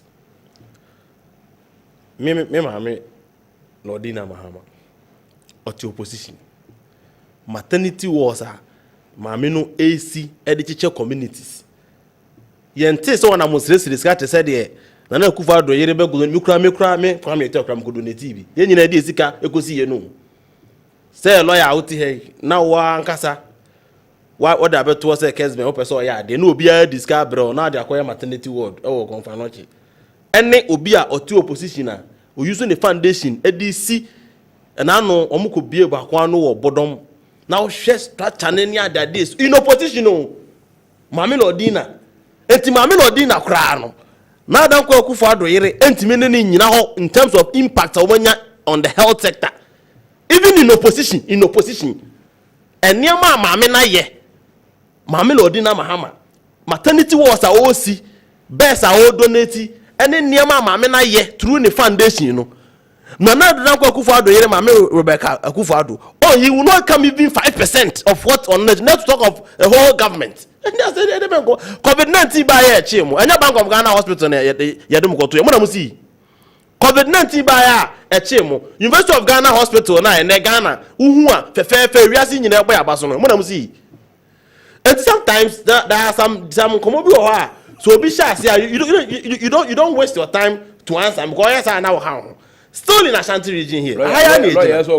Still in Ashanti region here. You see why your 5 minutes away? Why your 5 minutes away? Why your 5 minutes away? Why 5 minutes away? Still in Ashanti region. Higher ni bejina yejina higher. Empuntua and this is the Ashanti region. Yama Ashanti region 12 community day schools. Uko mikroma chuma mpunua. Efre kurobi adubera. Lawyer minim se onim hono ma. Nati hodi. Ehye pa. Na adubera no enkura bi mbe ho nyina chihye echire otase bi chihye nkoko na sesa na adubera no aye center. John Mahama ni NDC ankase sebi omo wa chire ye ko see a modern community day school esi ho a ena no omo ba stadium na me hu Adobera community day school no omo te basim no omo tonyo na me gina na me hwedin minim ba bi omo free community day school na ye si ye no e bia owura ma na library wom ni ye si school to sa o ye si a library ka ho computer papa de wo krom ni bi ni e de ko ho no God bank de no krampo de na bangaro ka ho te se adujama de no udu ho no ma e wo 12 abronsan 2 bedroom flat sa 12 esi ho esa wo teachers bangaro headmasters bangaro esa wo ayesa headmasters bangaro e de bus ka ho ye si mako 12 wa Ashanti region e bia no 12 community day schools and na uchu ani a nzema enkratimu ko school pakoso enkratimu ko school offense ko mu asuoso enkratimu ko school around across Ashanti region momo bae monka community day school do amasi okroma sin na ye hwe Senior high school, I'm also saying, Mobiano, in your 8 years. We're able to do 12 brand new schools. Brand new schools. You try to go from a C. I am Kratimu Eco School. I am impact. Our Santa region, remote areas. But one of yes, now to the TV. So, I'm going to school nursing room. Yeah, go to school. I say I do better run. On better TV. So, schools na this year. It is in room. So, be mumu ni pe won grown ketu amunti. But yeah, they have so much so Ghana for, and we give them that quality education. Am I ne? Why enroll free SHS because OBS school there yes wo. Enti say yeah come puntu a Ghana obi o tete antimantem ha bia nim say NDC Tama NDC better na konya so especially the of President Mahama and Yura John Nivatata Mills no empuntu e ba antimantem ha say no ebi mahada baby abotu ani afa bia no ya me 5 minutes here lawyer baby a obotu ani afa bia no na empuntu e hia o Central Market ebra yesi kejetiano ye shase a mami kasa se we ye ba besi kejetiano omu ye demonstration wo street wo kuma lawyer dey say wonum je ho nanya dey omu de ma be good street kuma say abonten so ye demonstration that be say osi e say kaka ya manfo ni ehu ni pasu amoye omu de ma be good abonten mama ni yi omu nufu sabi ato so say omu prima ye nsi kejetia abi before yo ye shase say ye si omu so o de mama tu garam say omu too good yes we omu so o tu fo na si ye what's it ena nyankopon en child na mo ba na mo so be phase 2 lawyer phase 2 no mo ya Central Market no 8 years ni adane dev tab ezi kumasi abonte eti kumasi fo ehunu say mo ka find this one nyina na nya no credit. My messages I'm sending no is on the tablet. The tablet is not here. When I get the tablet I'll read your messages. The tablet is not here as of now.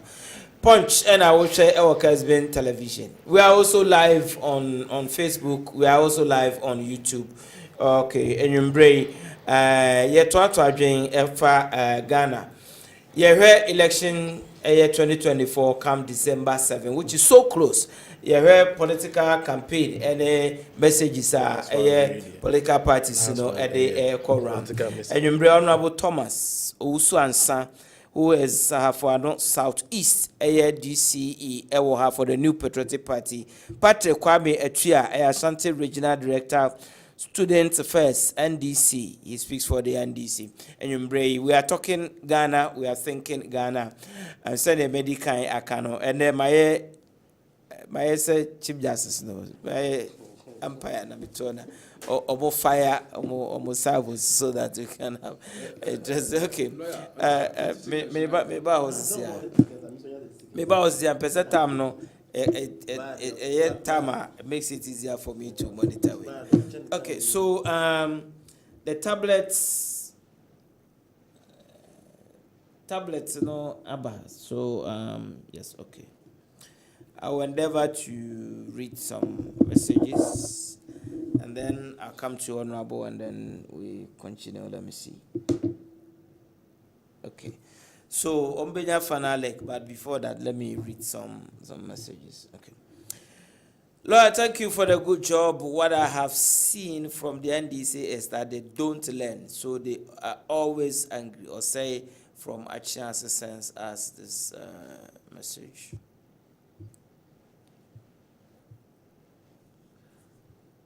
Okay. Now, this one says, good evening to you, lawyer. Dr. Baumia is campaigning in the Ashanti region, whilst former President Mahama is in the Ashanti region engaging macho men. Mahama never again. It is possible. Hubert inside Ashrewa Bonteufu sends us this message. Good evening to you, lawyer. Please kindly ask Kwame Etua if those who lost their seats but are still in Parliament should leave Parliament for those who won their respective seats to represent their constituency right now. Alex Abrepo, well, that's very interesting to us that he is also bringing on board.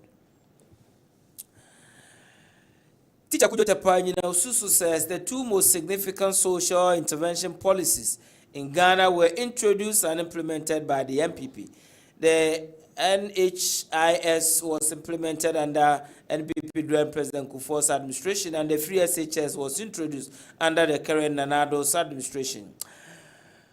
One focuses on health whilst the other addresses education. Both are social interventions that are much needed by the good people of Ghana. Okay, thank you also for your message. Now, this one says, good evening to you. Please, I know they give ruling without consulting some legal experts, but politics has taken over almost all our institutions. A word to the wise is by Boateng. Okay.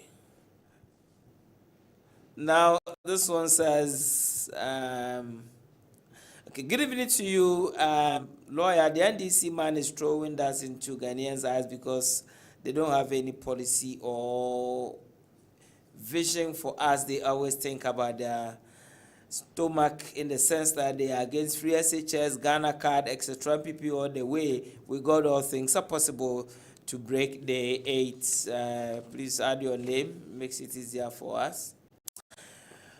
Oh, now I know if cocoa price increase in abroad as he says so, why the price go up in Ghana?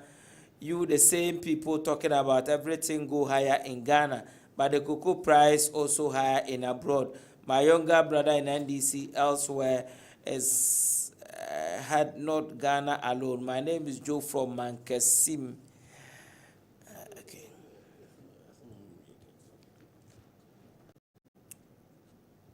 Good evening to you, Papa Lawyer. People of Asantachim North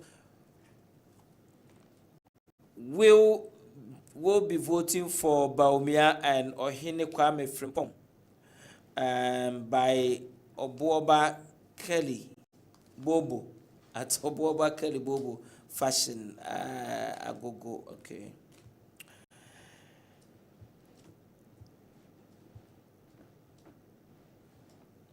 Dr. Baumiasi baby also Golden Boy Anaz Mampontin Kwabri says, well, thank you. The MPP communicators and their serial callers don't have message. Their message is to attack John Dramani Mahama. Why? Because Mahama is the only hope for Kenyans. The MPP Kwabri yes, Anna Dr. Baumiaka. Pepe. Utuma Dr. Baumiaka, there's also Utuma MP. Kindly ask the NDC communicator who built the community day school facilities in the bush. It shouldn't sound as if the NDC have better plans to offer the nation. Inshallah, Dr. Baumia, Beba, NDC, and John Mahama. This keyboard is so disturbing me.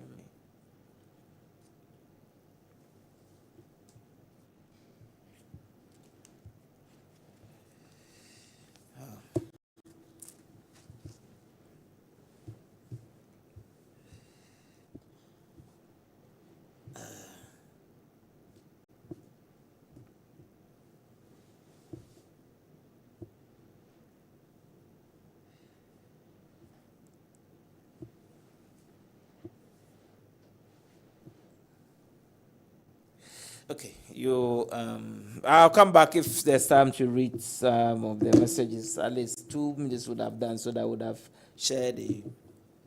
So Punch and I will share what has been television. We're discussing Ghana. We're talking Ghana this evening. We've shared our views, opinions, and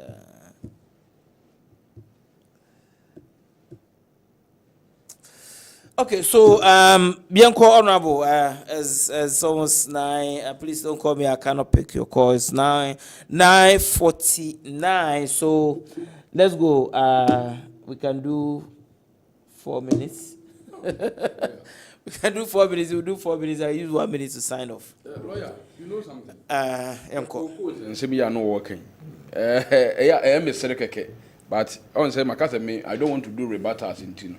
Ghana for nim womati wo mo hwe ne yekoso nso so o munnim ni affairs no munya ene no munim ni omunya eye sankrofo we sam wura fi ya me kai Ghana for eye sankrofo we minua ni nkrofo ena ne kru momoti anu sa atma announcement koko bag baako attachment 7 bags just 8 years ago ya announcement bag baako attachment 7 bags ɛna ɔmo sɛ yɛtɔ sɛ bɛtɔ ɛnɛ cement bag baako ɛtɔ ayi koko bag baako ɛtɔ cement bag aduasa nan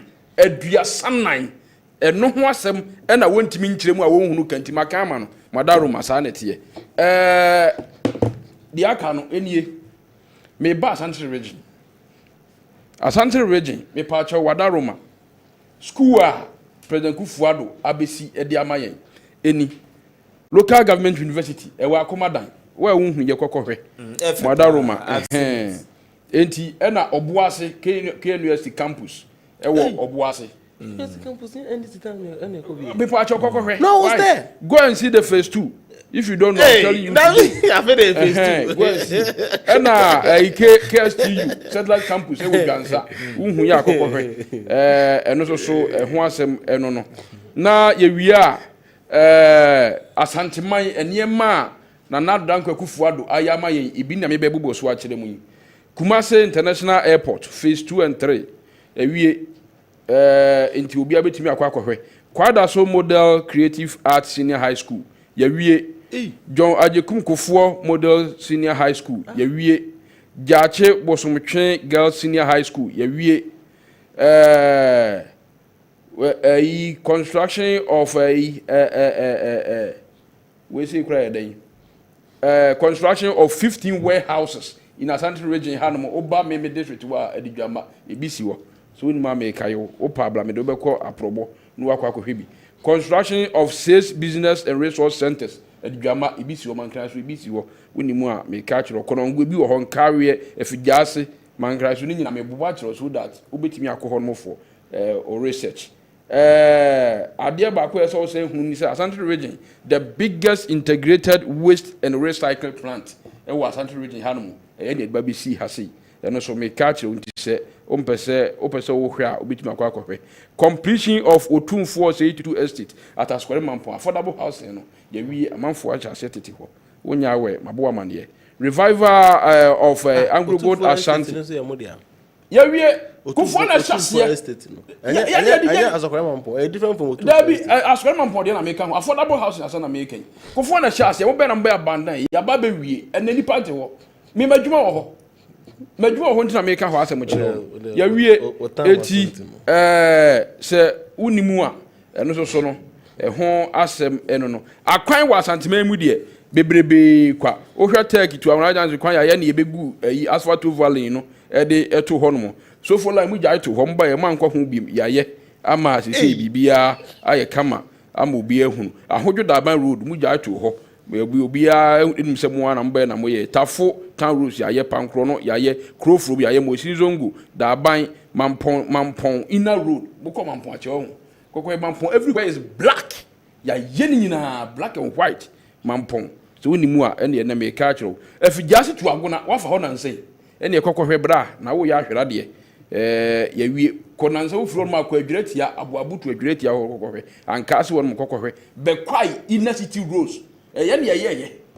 yen ye be kwa inner city rules so owura fia eno so no na me kaiwo na eno no wo de ahye wo ho sabronum 40 bed hospital wo sabronum yen ye manso nkwanta 40 bed hospital yen ye twade 40 bed hospital yen ye drobonso 40 bed hospital yen ye suame 40 bed hospital yen ye ena irrigate project so a mu ye ya Kofuo initiate ya mbamba gya ho no nyina akọ ye na mo hyase mo ntimi anwie no eno so no me ka ho asem e de akyerewo finally tepade ya wie ama wo akọ ho no mu a awo mpo fe keke but de me ka e de akyerewo woni se we nyina no ye project a ye on say zip line e wo mampon ye na e de baaye Asante region kwa enya 48 ambulances e wo ha tema ye be na ambulance e Ghana na ye sei Asante region kwa nya 48 woti wabetena kwamia so emfie nwotwe ambulance okuma ogya akoko ye miensa accident sia na ye obi ye bi nkonko fa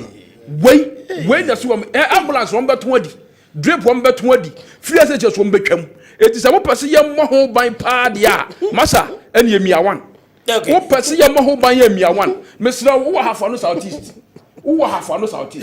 nessa wo pese ye mo ho ban ya me pa chew woni me candidate achi Frederick Achampon. Mesrao ye be stormy wa be massive campaign amana. Munyembra. Etino. When I candidate him ground we gan. How when say ayi ba ho. I say nketia ba e ba ho. Me say wanya consistency bi nyina wanya 15 minutes. Wanya ba bi nyina because ne odi abufuo e na free constituency ni mu call ye. Honorable Medase.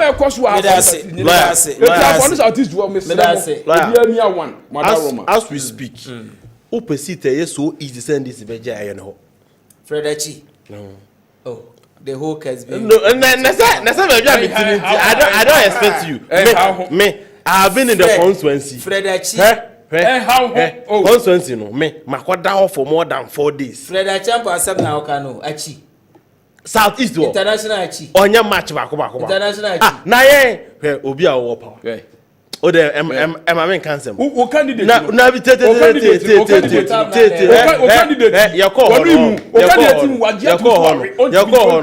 You so much see enua signboard. And I say na enua signboard there. Party am more power. And had to say yes and ade there. Billboard and ade is you know. I was there. Yes, you see, ya face soldier. Now for mutu no so sit there, mutu pressure am ko mu ho no. Oh, obetra. Obetra, ka say. Sensitive there, don't do cry. Yeah, registration. Ushia achu chimbe busa. Oba ho no. Oduru ta limited registration be to 3 days no. Oja hodi no awusuniti. One about ho. Nipa ndisi fu ebegu wa mo register. Okay nipa wa wunya MPP for 3. What dey agro ne form. Ya 2 year. Ya 2 year obehu. Now baba bia ka eho. Ya we dey. Me I was there. I stayed there for more than 5 days.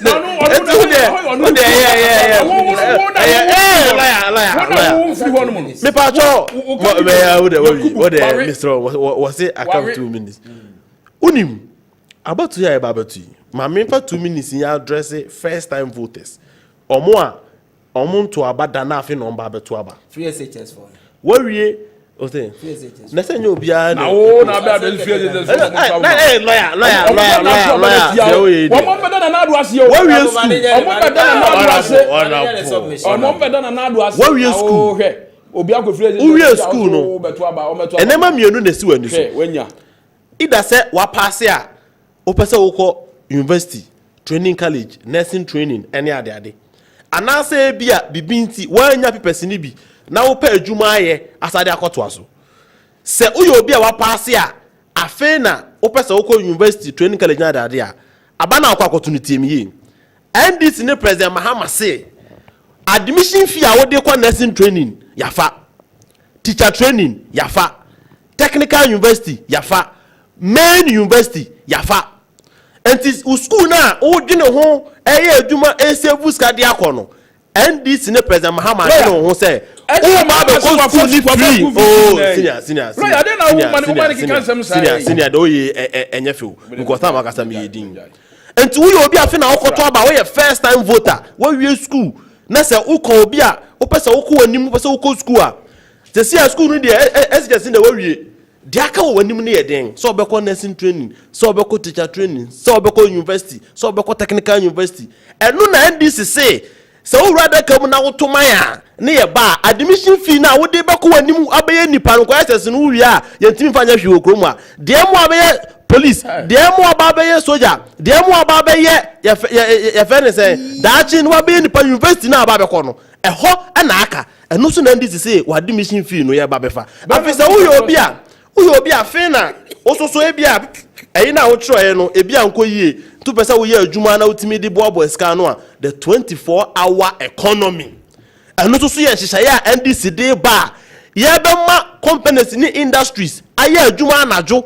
na wonya opportunity aye adwuma timia service ka na ye se wodi bi cultural papers a watimi atro na wodi media ko animu abrabom entu uyo obi a wo ye first time voter NDC ni party ayadwene wo dachi ho one so pass na wo ba be kwa unim se uko school admission free no ye to ba na jama wi ni pe e free se ye se wo tro kakra na wo ye adwuma kakra so a NDC ni de 24-hour economy yi ba amonya adwuma ye enkodi nkofo bi a omo campaign message ni se ye ba ba ye okohwini sansani na wo de wo bobosia ye be kreti ade ama wo bobosia che se wo de wo se mfata da bia na wo bobosia sa ada bi vote for the NDC na yɛmfa free first year education tertiary institutions in Emra.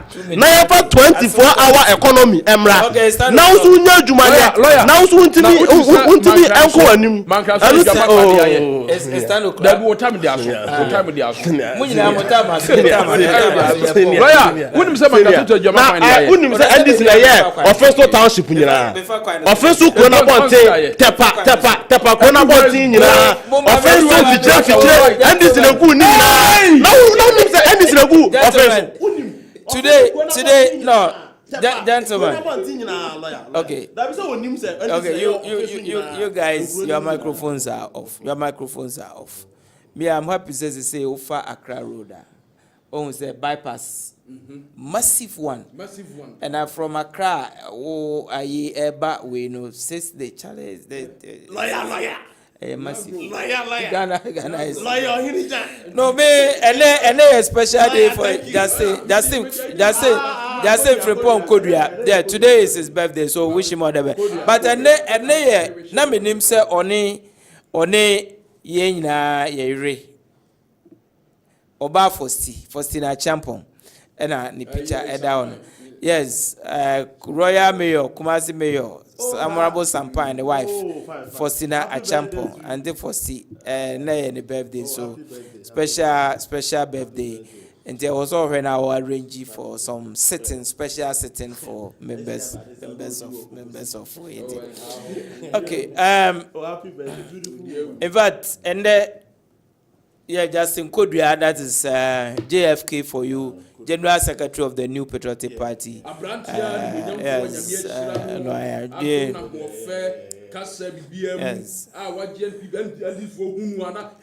And then the birthday. So special happy birthday to the General Secretary of the New Patriotic Party. Happy birthday. Yeah, sorry. So Nona, and then Adiba Kwame me who say Ghana your future. Even advanced countries, Krano, Omuntumi Enyebi. And it's from 1st of December. When I order dialysis machine, so National Health Insurance Authority say, or the one we no bill now absorb National Health Insurance. National Health Insurance. Board chairman of National Health Insurance is my friend. Dr. Ernest Kwako, the CEO of National Health Insurance Authority. I dare my year, Yankopon Ebeshamo. Say, Crofwe that dialysis machine super from 1st December. Enjoy dialysis when free of their National Health Insurance. And also they are procuring more dialysis machines for hospitals. This is phenomenal. This is a game changer. On behalf of the producers of the program, thank you so much. Honorable Thomas Ousu and Sahafano Southeast DC, Patrick Kwame Etua, Ashanti Regional Director of Students Affairs NDC. Thank you so much, gentlemen. Enjoy the rest of your evening. May God bless you as you live here. Yes. Makram. Yapon.